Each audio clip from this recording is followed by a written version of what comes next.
Welcome, welcome, welcome, trivalent beings of spirit, mind, and body. Time for the Ask Doc Alkebulanese Solutions show, sponsored by Prometheus Reborn Universal Foundation, also known as Proof.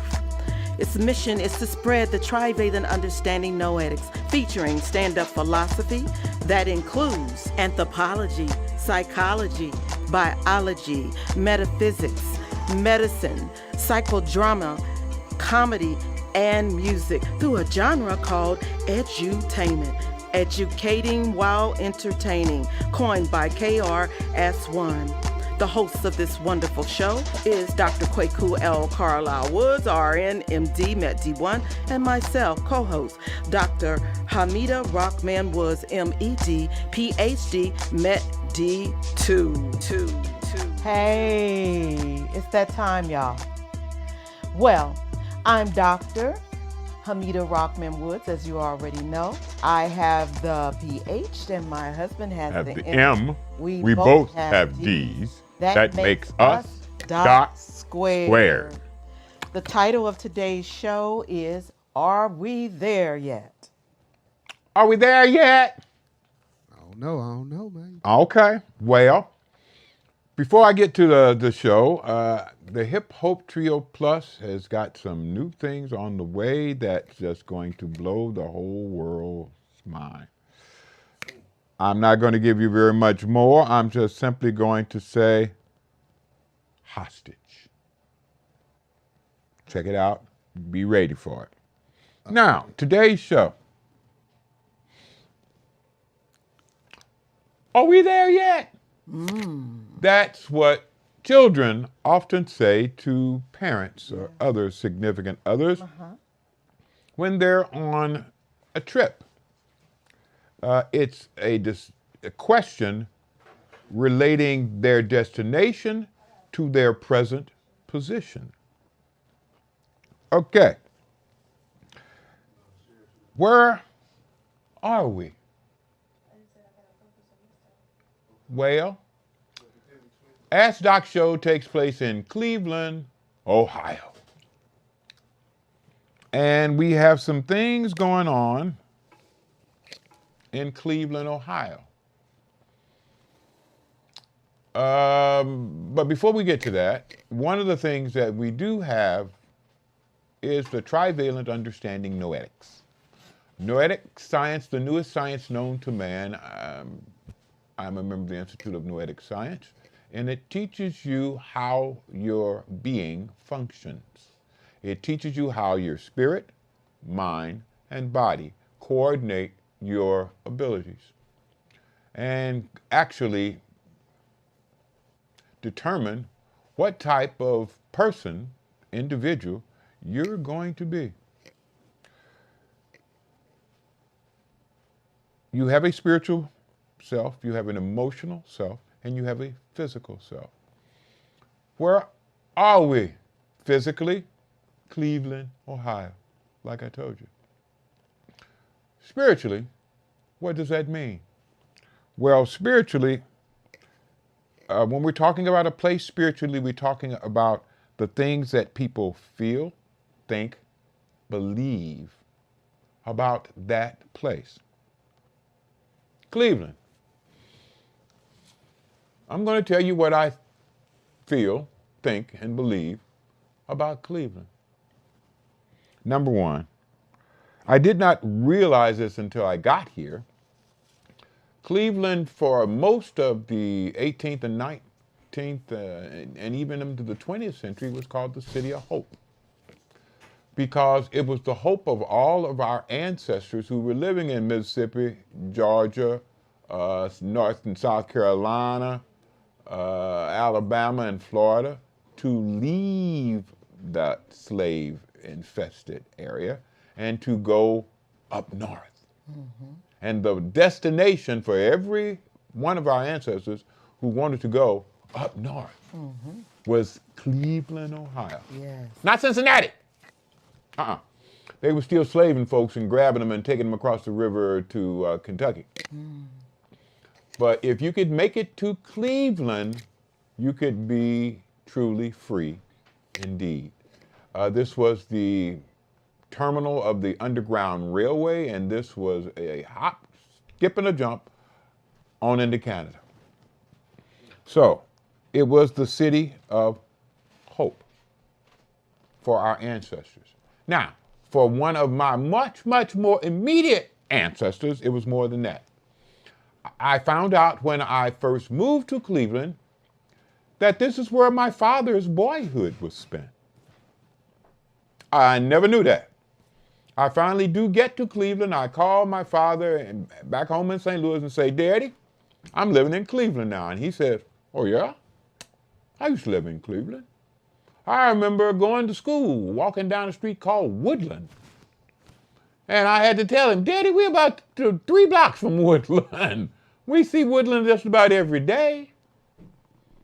He was surprised that I was surprised that I had absolutely no understanding of my father's childhood in Cleveland. Cleveland, for me, my ancestors, including my father, was a place of freedom and power. That power and that freedom were typified for me by the presence and actions of one of my childhood heroes, who recently became an ancestor. Ding! Stop everything. Hold on. I was just informed when I got to the studio about 20 minutes ago that another of my childhood, can't say she was really an idol. She was just really somebody I knew. Her name was Anime Bullock, and she went to Sumner High School with my older sister, Carlene and Betty. Y'all know the woman as Tina Turner. She was anime when we knew her in St. Louis. Even started singing before she got with Ike as Lil Ann. That's her stage name when she first started performing. We found out that she just died today. Lord, continue to bless her, and the ancestors continue to protect her spirit as she goes into a war. Bless you, my sister. Rest in power. What's love got to do with it, man? Yeah, it's got a lot to do with it. It sure does. I love me some anime. Tina? All right. But anime, yeah, loved her a lot. Oh, we all wanted to dance like her. Yeah. That's the girl. That's her. That's her after her kidney disease made her face swell. Her diabetes and kidney disease, she had a kidney replaced. In addition to some intestinal cancer that she had since 2016. But yeah, that's anime. That's be her every day. But the other ancestor I was initially referring to, his name is Jim Brown. That's why I'm wearing this shirt. Well, he's a 32, not That's a 23, but yes. That's Jim Brown. Yes, number 32. 87 years old when he died. His wife, Simone, said that he died in his sleep in his home, peacefully in L.A. Now, this is Jim Brown. Not James. No, that's a whole nother ancestor that we're not talking about. This one was an athlete, an actor, and an activist. He did those 3 A's a whole lot better than AAA could ever do it. He was an athlete in lacrosse. He was an athlete in basketball. He averaged 37 points a game. He was an athlete in track. And he was an athlete in something else called football. Many people say, that's him, that's the James. That's the Jim Brown that I knew. And some older people called him Jimmy, right? They do. Older people do call him Jimmy, but no, I didn't. He was Jim Brown to me. Jim Brown was arguably the greatest football player that has ever existed. Many people argue that he was most definitely and indeed the greatest player of American football that ever stepped on the gridiron. Nobody argues that he is the greatest running back that ever existed in the sport. He set the bar with his athletic ability, his acting roles. I never forget 100 Rifles. His love scenes with Raquel Welch was, oh my God, there it is! Mm-hmm. That was the first love scene between an Alkebulanese male and a pink female in Hollywood. They did the very first love scenes. They tell me she loved it. They tell me he wasn't mad at it either. But 100 Rifles and his activism. He had something called the Cleveland Summit with Bill Russell, Kareem Abdul-Jabbar, Yes. Muhammad Ali, Carl Stokes. There they are. Mm-hmm. Look on the top at the end, all the way on there. It's the mayor of Cleveland, Carl Stokes. Yes. You know everybody who's sitting down. You should anyway. Bill Russell, Muhammad Ali, Jim Brown, and I think he was still. No, he had changed. He was he was Jabbar by that time. Mm-hmm. Yeah.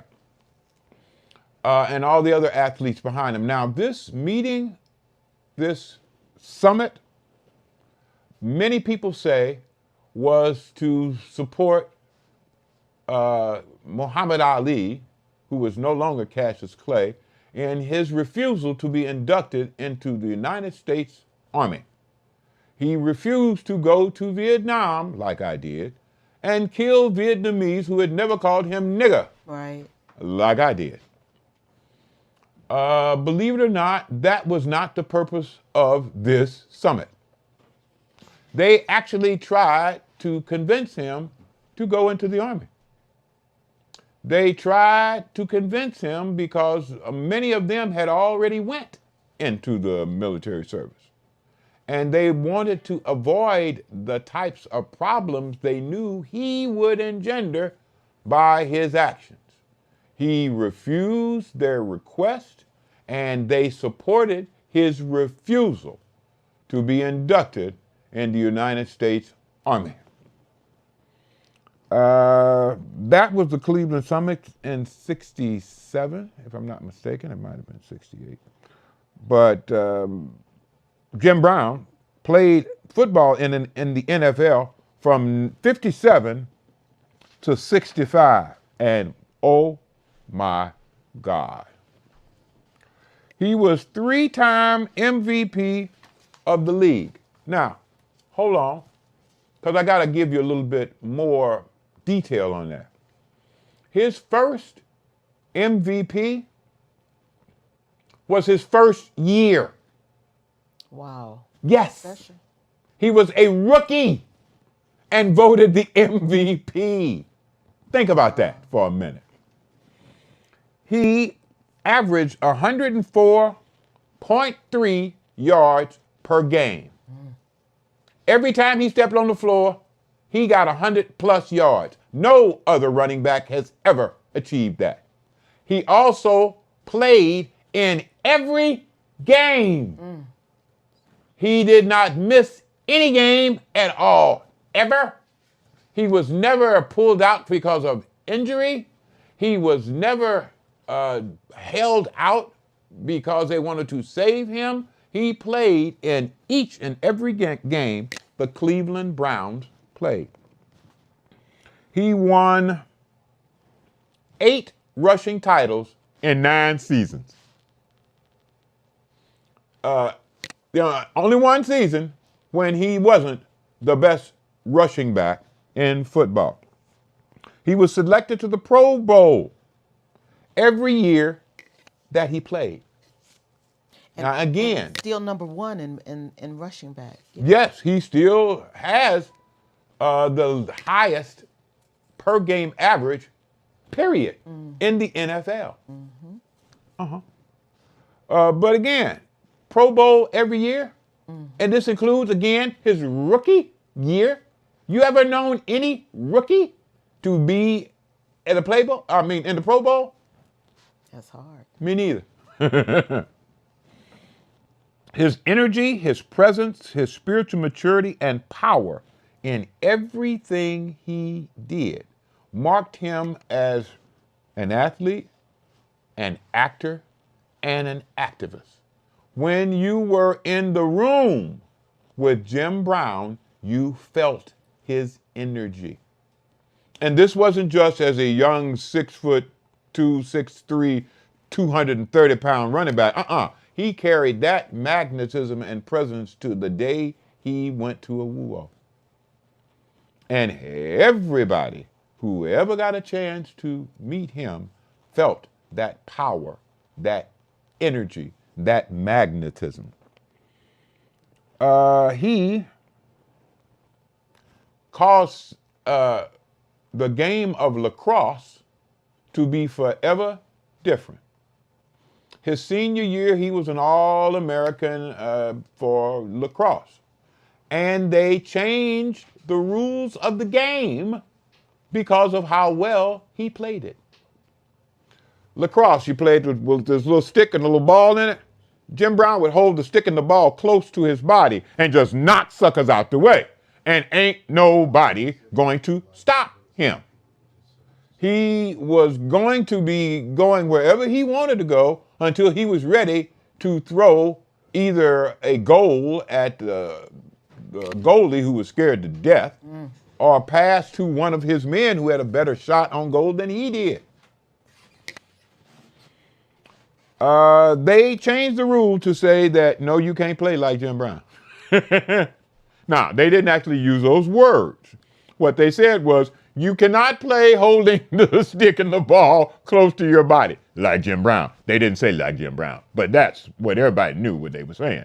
You had to hold the stick and the ball away from your body when you carried it so that we could tackle you, knock you down, and do other stuff that we never did with Jim Brown. I'm just saying. James Nathaniel Brown, born 1936, died 2023. He was born in St. Simeon, Georgia. Now, Jim Brown was my hero. But let me tell you just a little bit more about how that became. As a child, I was athletic. I wrestled on the high school wrestling team. I played basketball most of my life. I even played a little point guard for the Spirits of St. Louis in the ABA. Never got a contract, never got on the team, but yeah, I played with them. But my first organized sport that I ever played was football. And I played fullback in the Cardinal League, Little League, for the St. Louis Rams. Now, I was MVP of the league. I led the league in points scored. I also kicked field goals and extra points. But my idol and the person I was trying to emulate was Jim Brown. They called me the Ram Charger. They sure did. That was the name I got after my MVP season. He happens to be an Aries as well, you all. Yeah. Yeah. Now, let me tell you the sad part of that little story that I just gave you the intro to. In order to play Cardinal League football, you had to weigh 150 pounds. I, at 12, could not get to 150 pounds. My walk-around weight was around 170 at 12. I was about 5'10", 5'10 and a half, and weighed about 170 pounds. For me, playing with 10, 11, and 12-year-olds was like a man playing with boys. Mm-hmm. That's why they called me the Ram Charger. That's why I was MVP. I was bigger than everybody else on the field, including defensive tackles. I was stronger than everybody on the field except the coach. And in some things, I was stronger than him. The second year of my Cardinal League experience, McKinley, what's up, fellas? Let's make it okay. What's happening? Hey. Yeah, absolutely. Mick. We got Dre Williams and Lewis Young are watching with us. Oh, yeah. What's up, fellas? Dre and What's Will. up, fellas? Yeah. Will and Dre. Y'all leave a comment, and if y'all want to chime in and call, Please. put the number on the screen right now. Call in, give me a comment, ask me a question. Yeah. Ask Doc. Call We're the both number Docs, that's so on you the can ask screen. either one. That'll work. Okay. My second year playing for the Cardinal League, I had to get down to 150 pounds. So the coach every day would drive past my house, pick me up. I would put on this gray plastic running suit that was a sweat suit that would make you sweat like 70 going north. And he would drive me to the practice field. As soon as I got out of the car, he would give me a bottle of water and he would say, drink half of this. And I'd drink it half, and then I'd start running around the field. I ran around the field the whole practice. Everybody else practiced, I just ran around the field. He was trying to get me to get down to the 150-pound weight limit that it was required. Now, after you were weighed on the first day at 150, you could go up to 155. But you had to be down at 150 for that first weigh-in. I think the lowest I got was like 158 and some odd. That's all I could lose. Again, my normal walk-around rate was about 170 pounds. So my Cardinal League football career was over. And I stopped imitating Jim Brown. But he was still my idol. And the Cleveland Browns were still the team I watched. I'm from St. Louis, and the St. Louis had a football team called the Cardinals at that time. And they were kind of, So I watched them sometimes, and sometimes I didn't. Who I watched every time I could were the Cleveland Browns. Also because of the name, Browns. I was brown. Notice the color. I'm brown. So yeah, that had a whole bunch of brown-skinned people watching the Cleveland Browns. Yep. Hey, Doc. Yes, sir. I watched an old video of Jim Brown playing. Uh-huh. Man, that dude would just run over people. He would go from the 20 to the opposite 20 in one play. Yep. Yes. Nobody could tackle him. It was amazing. It was like Right. watching a superhero. It was. Yeah. Exactly, it was. Now, let me give you some data to back that up.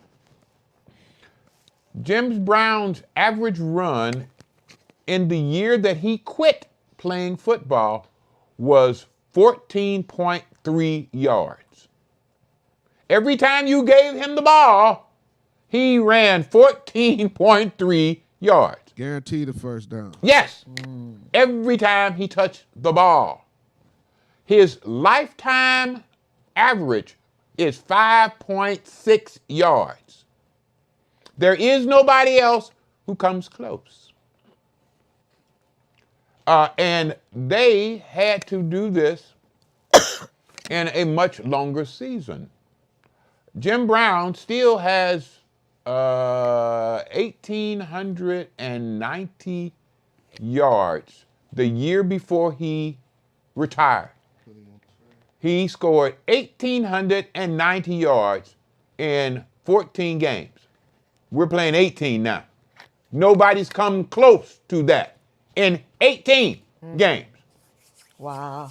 to what he did in most of his early life in football was a 12-game season. Only in the last 3 years was it up to 14. Okay. And he still has the record for the most yards in average per game, period. And nobody's even close. Nobody, I think Barry Sanders is number 2. Jim Brown's number is 104.3 yards per game. And Tom Brady. no, Tom Brady don't run. He's a quarterback. Okay. No, Barry Sanders is second, and his is 99.7 or 99.8, something like that, something close. But I did tell you he played varsity basketball, right? No, not yet. Averaged 37 points a game playing basketball. You said he played basketball. You didn't say what it so Varsity basketball, 37 points a game. Nobody averages that in basketball. Okay. He did. 70 points in a game. Now I know LeBron has No. He averaged average 37 points in a game. 37 points. His highest score was 50 some odd. Okay, because I was getting ready to say LeBron has made 40. Yeah. 40 points. Yeah. Okay. LeBron came close to 50. I think he might have. No, he didn't, but he came close to it. Okay. Jim's highest game was 50 some odd. I think it was 53. Okay. But yeah, this is Jim Brown. By the way, nice shirt, Hamida. I like that shirt. Well, You like that? Welcome like a dog. You Welcome can like come, a you can dog. get it, order it right here. Plug. That's a shameless plug. It is a shameless plug. It is very, very shameless. WelcomeLikeADog.com, y'all. That's right. Come on, get them shirts. You can get them. Shirt, DAWG. Welcome like a dog. That is. That's our brand, y'all. That's happening. Okay, Jim Brown retired from football because he was acting in a movie in England, Dirty Dozen. And the filming was taking longer than they had anticipated. He called to the owner of the team and told him, okay, I will be there as soon as I get there. The owner of the team, he said, no, no, you got to be here with everybody else when the rest of the training camp starts. And if you're not here, we're going to charge you $100 a day for every day that you're not here. Now, you must understand, this is in 1965. 1965. Jim Brown was making as a football player about $60,000 a year. That's what a football player, star, was making in them days. He was being paid to do the Dirty Dozen about $750,000. So Jim Brown wrote a letter to Art Modell, the owner of the Browns, saying, I would like to play, but situations are just not allowing that to happen, so I am retiring from football. Wow, that's deep. I'm not going to do, basically, what you want me to do. I'm going to do what I want to do. That's him. That's Jim Brown. Yes, that's Jim. Jim Brown went on to star in more than 50 films. He had more than 100 credits to his name. But what I didn't also know was that Jim Brown was also into music. Mitt? Mitt? I didn't know either. You're going to be pleasantly surprised. He was the manager for a group that you listened to quite extensively. Ooh. He was manager for a group that's called Earth, Wind, and Fire. And Fire. I knew I heard about that. Yes. You did. I didn't know anything about He that. was the manager for Earth, Wind, and Fire. Yeah. There's a story about that and him being naked at the door, but we won't get into that. We won't get into that. Jim Brown Look it up. had an office in the Cleveland Browns building, and I never went to that office and met him. I am so very sorry that I never did, even though my wife and I were the personal development coordinators for Coach Sam Ratigliano, the ex-head coach of the Browns. Yeah. We worked for his Aiming Higher program, and we were, Yeah, and they're still using our curriculum. they are still using our curriculum right now, as far as we know. But I never went and talked to him.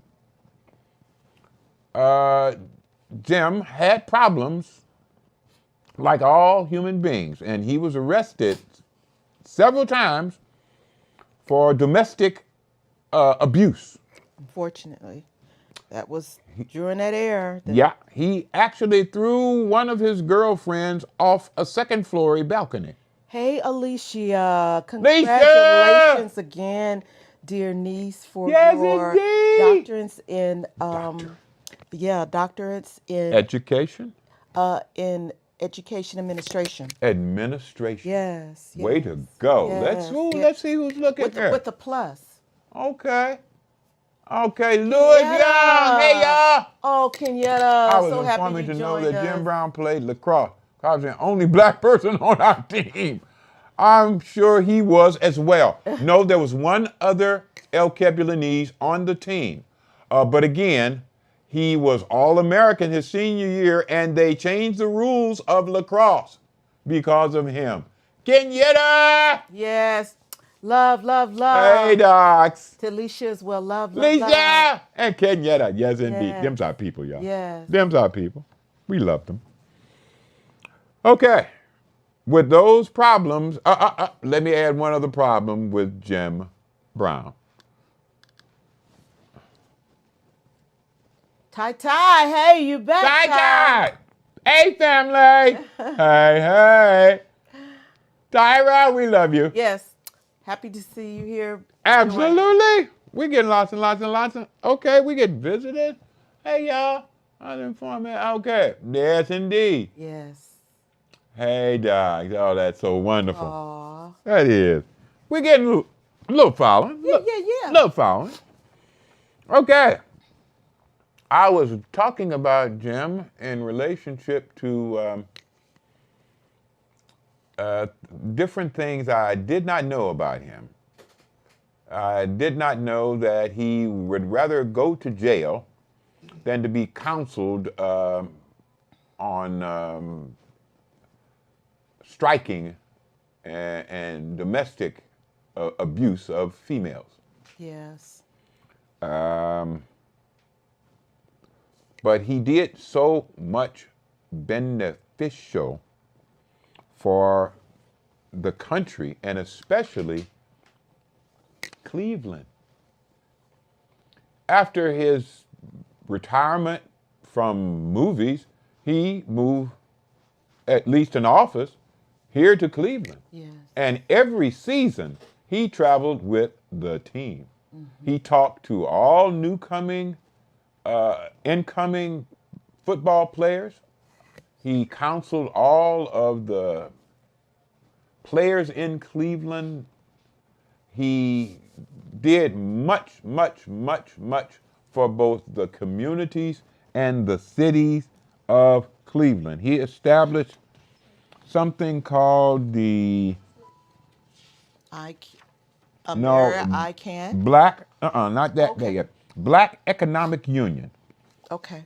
This is a group of Cleveland athletes and MBAs. Mm-hmm. That's a Master of Business Accounting. Okay. This group, BEU, Black Economic Union, paved the way for 8 Cleveland high schoolers to attend college. The program started out addressing gangs, but ended up by teaching life skills. And I found out just this morning that BEU is still functioning right now. It is the oldest black economic organization still functioning in America. And they have just bought a whole bunch of stuff in Kansas City. My wife and I both oh, no, you don't, Ty. She said she loved us more. No, The we Most love High- you more. Oh, the Most High loves us all more. Bye, y'all. Yes. Bye, y'all. Appreciate that. Appreciate That's that, Ty. we appreciate it.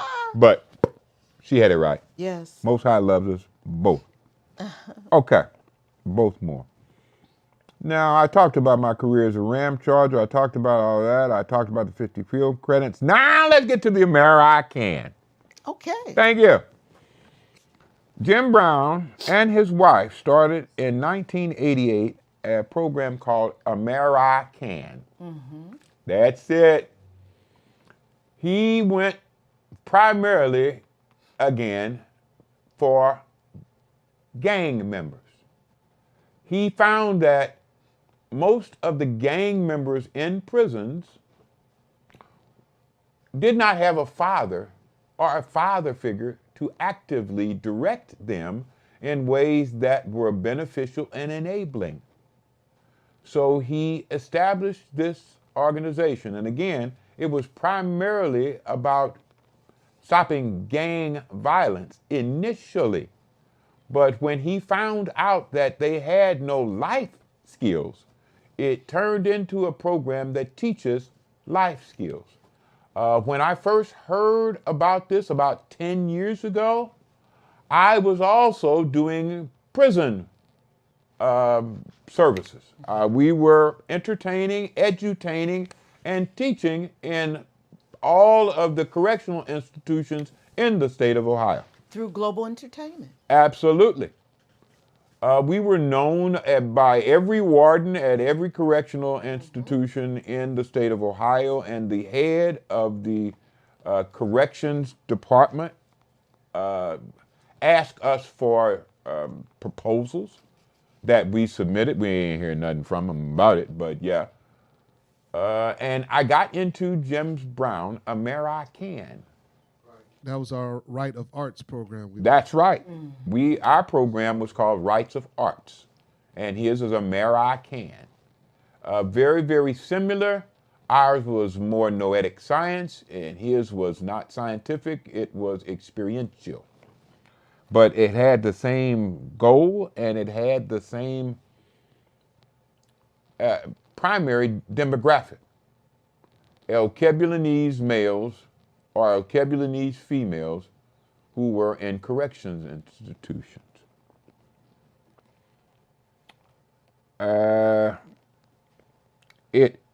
His program, American, improves individuals to take charge of their lives and achieve their full potential. Now, Jim Brown really felt these brothers because he had a very, very similar life. When he was born, while he was still months of age, his father left and never came back. He was actually raised by his great-grandmother until he was about 6. No. He was 8.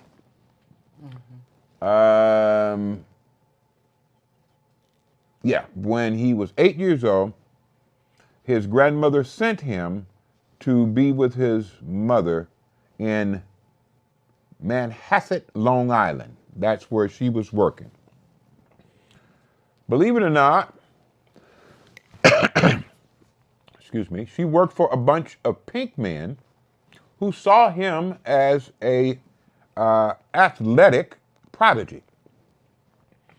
There was a Dr. Collins and the Manhasset football coach, Ed Walsh, served as his male role models. Even though by 8, 9 years old, your personality is pretty much developed.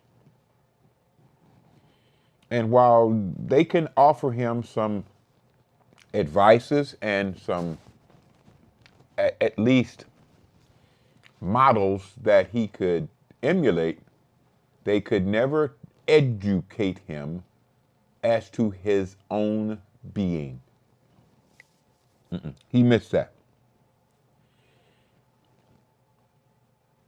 He missed that, though he swears for Skippy that Manhasset was a lovely place and he never ever experienced any dregs of racism until he actually left Manhasset and went to Syracuse. When he went to Syracuse, oh yeah, now he gets hit with racism.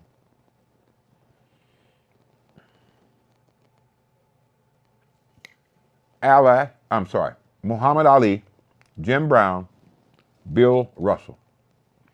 All athletes/activists who helped change their world and humanity itself. Yes, sure. Jim Brown walked through obstacles so that LeBron James could run past them. Jim Brown was doing all this stuff in the early 60s, where an Alkebulanese male who decided, no, I'm not going to do what these pink, quote unquote, owners are telling me to do. That wasn't something anybody did, except Jim Brown. As a result, Game 3 of the 2015 NBA Finals, LeBron James turned to ringside seats where Jim Brown was sitting and bowed to the true king, who also gave him a little obeisance also. But Bron knew the history. Bron knew who paved the way. Bron knew he could not be unless Jim Brown first was. Yes. We got any questions before I move on to this next section? Any questions, you can call in or you can just type in questions. Okay. And we'll read Come it on. out loud. If we get a caller, I'm going to stop and Just want answer to the say question. shout outs to Henry Moon Verdon is watching. What's up, Moon? Whoa, whoa! Greetings, Henry. Head. Moon. That's Henry a beautiful Moon. thing. Henry Moon. That's a Henry Moon. very unique I love name. it. Henry I do Moon. love it. Okay. Jim Brown was asked if he was elected president for one day, what would he do to change America? Also, peace back to you, Carla. Hey, Carla. Anything goes. Absolutely. Carla, hello, greetings. Anything goes. With Carla and family. Wow. Carla and family. Hot dog. Them's our family. Them's our Yes. people. Okay, if Jim Brown was president for one day, what would he do? His response was, we live in one of the most difficult times because of the state of the world. And I added, because understanding was decreasing and knowing was increasing. The young were fearful, anxious, and depressed. That's what Jim Brown said. Plus disease. He was talking about COVID. And plus this disease that God has put on mankind that takes community and medical community working together to deal with it. He stated the most powerful, and I added, thing would be for human beings, and I added to, have to recognize human beings. Jim Brown says, I do not talk black or white, male or female. I see all human beings, and we have to work together to rid society of the divisions created and promoted by who? Answer, pink people. Now that's what Dr. Kwaku L. Carlisle Wood said. That's what I say. Yes. I just added that. Yes. Jim didn't say that. Jim says, working together is the only solution. God has pointed the way and we must follow. Mass humanity will solve today's issues. Two things. First, a question. He says, God has pointed the way and we must follow. Or what? What's going to happen to mankind if we don't follow the direction God is indicating? What happens to humanity if America doesn't become e pluribus unum? From many, one. One people, one race, one community, one nation. What happens if that doesn't happen? Is mankind over? Think about that. Because it is very, very likely. Yes, it is. And my second thing, he says mass humanity will solve today's issues. And I say to Jim Brown and all of you, no!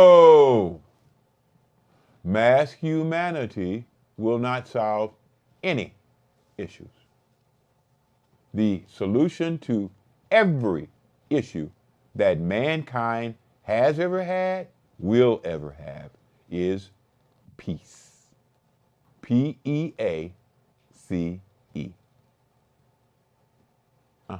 Proper education always corrects errors. The only thing that needs to be done for humanity to continue to be humanity is the proper education. Now, we are not talking about what is now set up as education in America. It is not education. It is training. Education is when you get taught you. You get taught your being. You get taught who you come from, where you come from, what you are, where you are, when you are, so that you can determine why you are. That is being educated. We don't have a system that educates. No. Except the one that we set up. We set up the trivalent understanding noetics, and it actually educates you. And again, changes how you function from the top of your head to the bottom of your feet in 133 seconds. Gives you Y.O.U, right, Doc? Absolutely. We give you Y.O.U. That stands for your own understanding, which no training is set up to give you.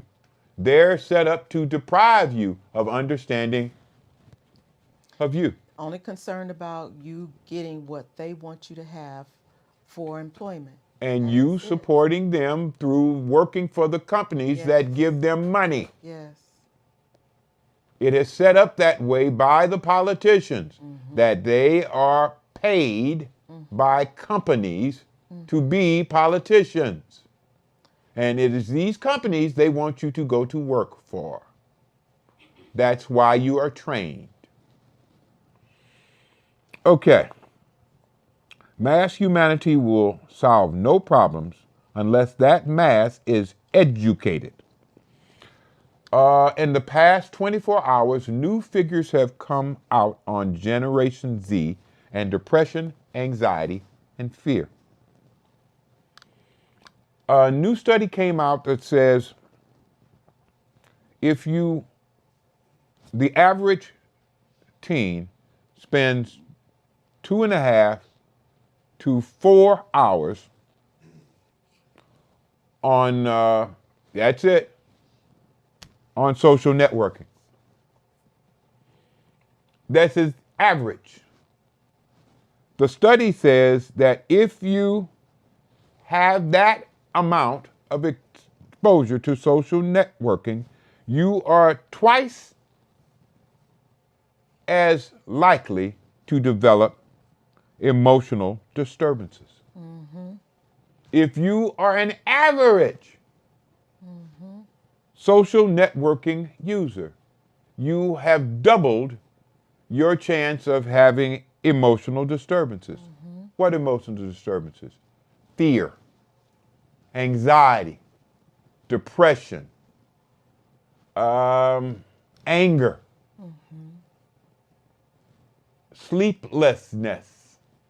Would paranoia be one of them? Paranoia is definitely one of them. I was going to say bipolar disease. Okay. That hyperactivity, depression. All of those things are twice as likely to occur if you spend the, quote, normal amount of time that a teenager spends on social networking. That's kind of ridiculous. But what is even more ridiculous is that this particular finding shows that to our Gen Z people, other people's opinions matter more than their training/education. Because it's the haters online that give most of our Their attention, people their fear and anxiety. Okay, Dre. Okay, Dre Williams says, my question, you give Jim Brown so much credit appraisal, even though he was a woman abuser, family Supreme Court Judge Brett Kavanaugh was accused of the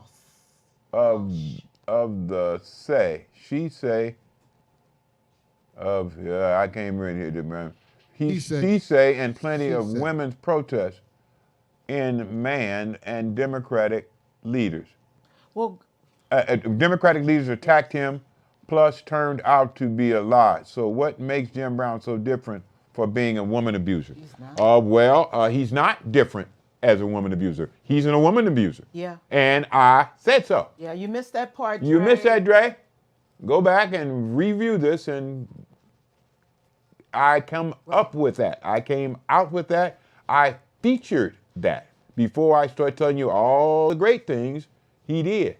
And I'd like to share with you, Dre, is that one of the things that my husband's been educating us all on is about being an individual, that we are not, that we are dualities. We are not just one person.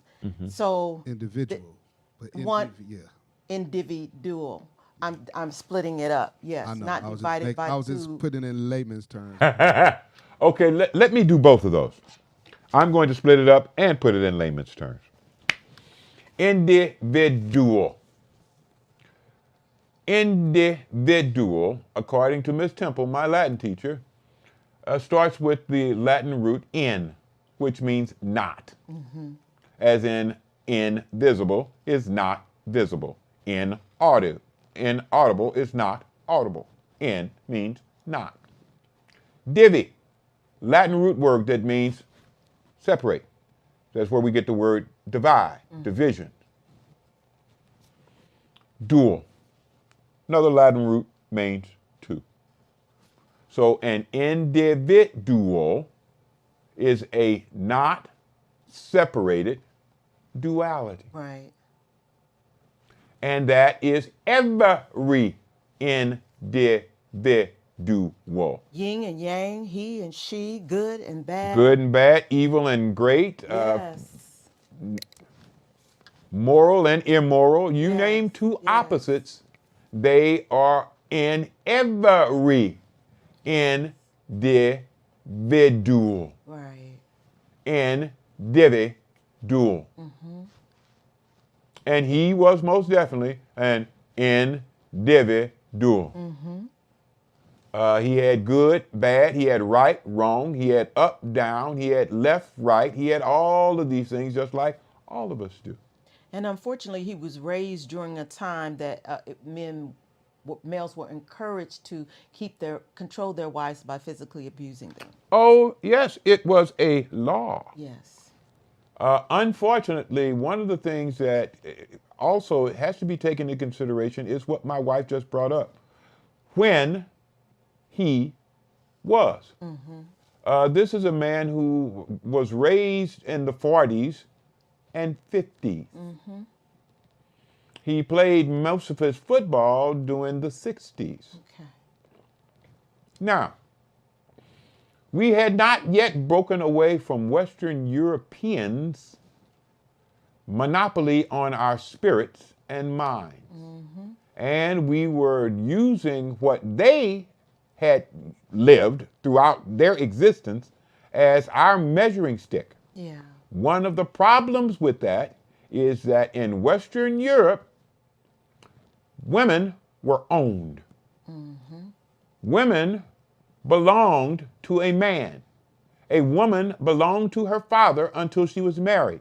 And once she was married, she belonged to her husband. And it was a law that a husband had to beat his wife with a stick no bigger than his thumb. That was a law. And that was the law when Jim Brown was a child. That was the law when he grew up. And he, I guarantee, once he went to Long Island, started adopting all of the characteristics and emotions of the pink men who saw him as a athletic prodigy. Yeah. Okay, we're gonna do a song. That was a great question, though, Dre. I like Yes, that. thank That you, was Dre. pretty nice. Dre It was a Williams. question, Yes. and he put it out there. Yes. Okay, Jim Brown was one of my idols, as well as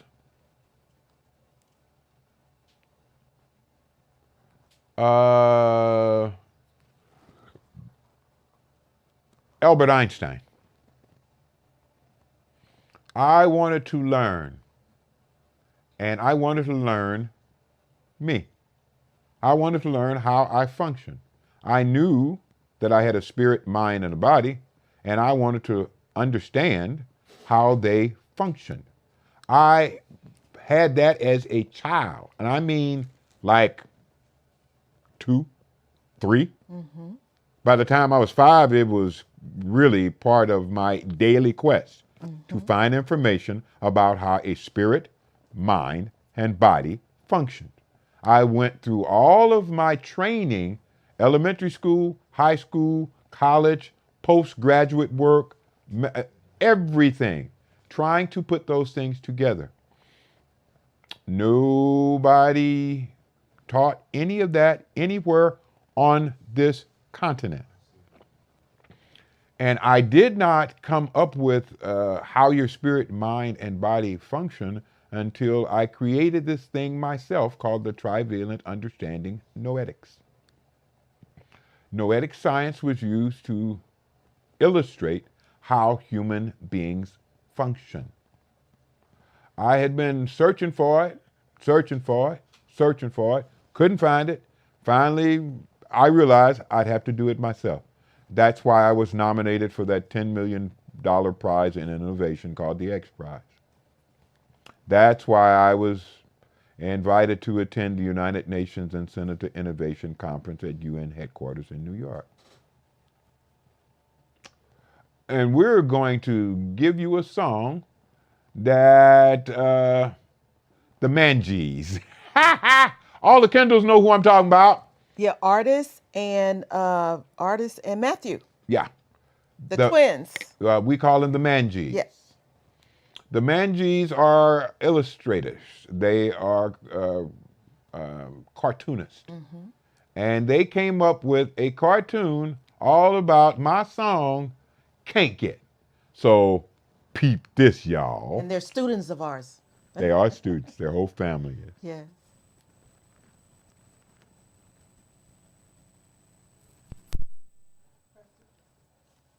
Kick it.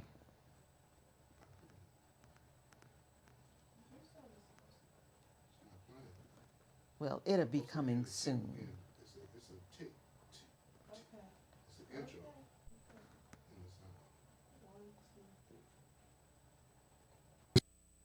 Hey.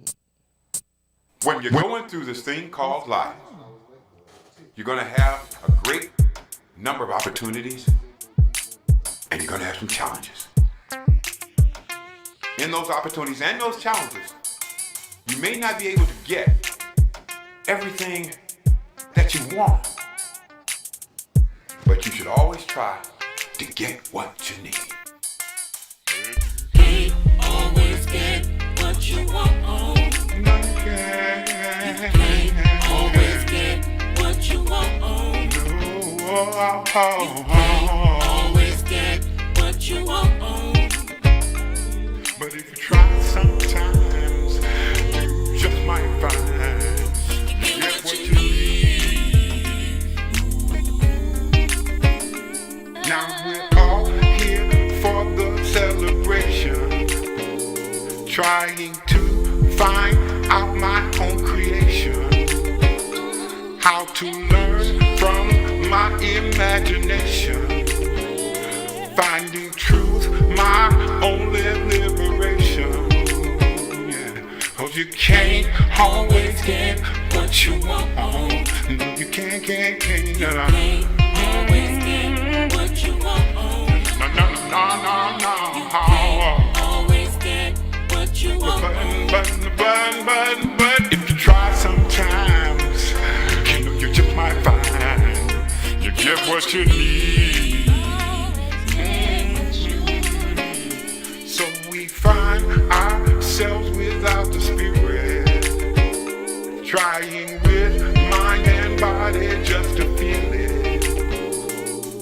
We train, then work to make our money. Without purpose, we're feeling kind of funny, and not the ha-ha kind. 'Cause you can't always get what you want. No, you really can't. Can't always get what you want. No, You can't always get what you want. but if you try sometimes, you know you just might find you get what you need. So finally, I thought I'd try this tuning, understanding. No, it taught me the way I say no fooling. Now believe what you want, it's your decision. But I know the way without collision. 'Cause you can't always Get what you want. no. Can't always get what you want. Sometimes get it that way. Always get You what you sometimes want. can't get it any other way that you can. And I'm trying sometimes. Just sometimes get what you need. You get what you need. You get what you need.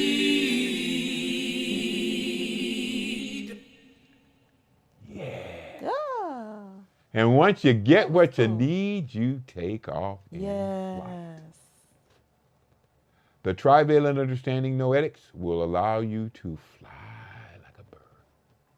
Okay. And I am not exaggerating at all. Okay, is that it? We're done? Okay. In that case, it is my wife and I that must wish you Peace. peace. And again, it stands for proper education always corrects error.